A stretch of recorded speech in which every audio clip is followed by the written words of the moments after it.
if you look at the data, the narrative around the atomic exit in Germany was thought that renewables will be filled in to replace the gap nuclear energy left.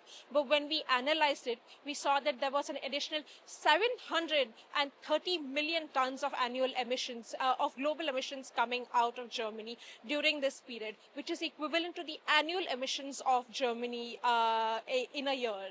And so eventually we realized that the atom exit, which was thought of to be a policy made on the German fear and German anxiety around nuclear energy to prevent disasters like Fukushima. The policy came out in 2011, directly after Fukushima.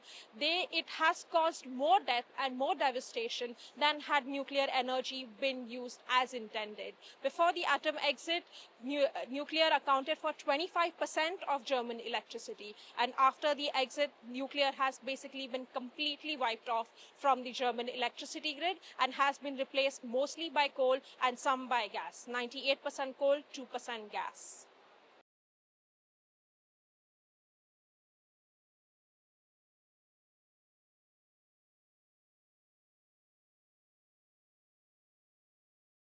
So when we are looking at nuclear energy within a contemporary energy country's grid, we have to look at it the entire system, not just as an individual source of energy. Nuclear is firm, it's base load, and it provides something that renewables, no matter how scalable and how efficient they are, will not be able to, which is base load energy. There are places that have alternatives like geothermal, like hydro, but that's not able to sort of meet the kind of demand that nuclear energy is. Nuclear energy is also a thermal source of energy. That means it's able to provide heat where you require, like district heating for industrial decarbonizations, for a lot of different processes that nearly we haven't been able to decarbonize without fossil fuels. So cost is high, and there are a lot of brilliant people working to make costs of nuclear energy more reliable, more substantial, and a little bit more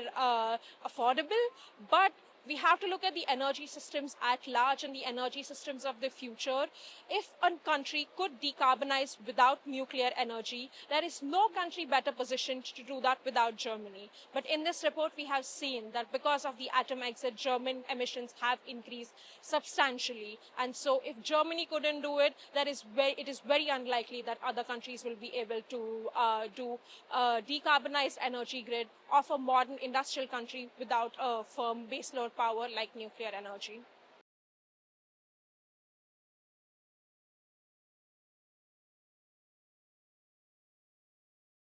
So the atomic shutdown in Germany came as a consequence of a narrative of fear and anxiety people had about nuclear energy. This was not rooted in science, it was not rooted in data.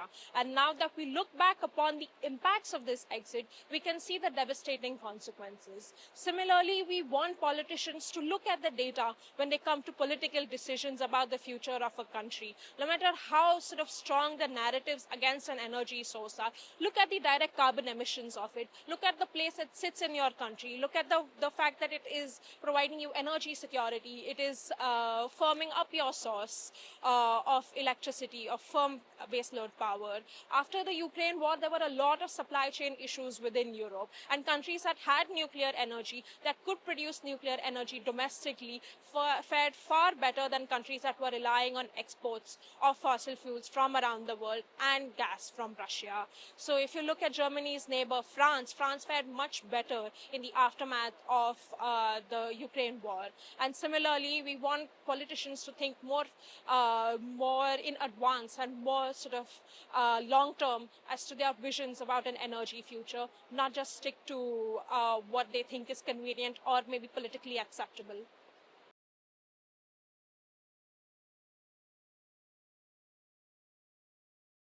this is the perfect place for politicians to champion an idea called technology neutrality.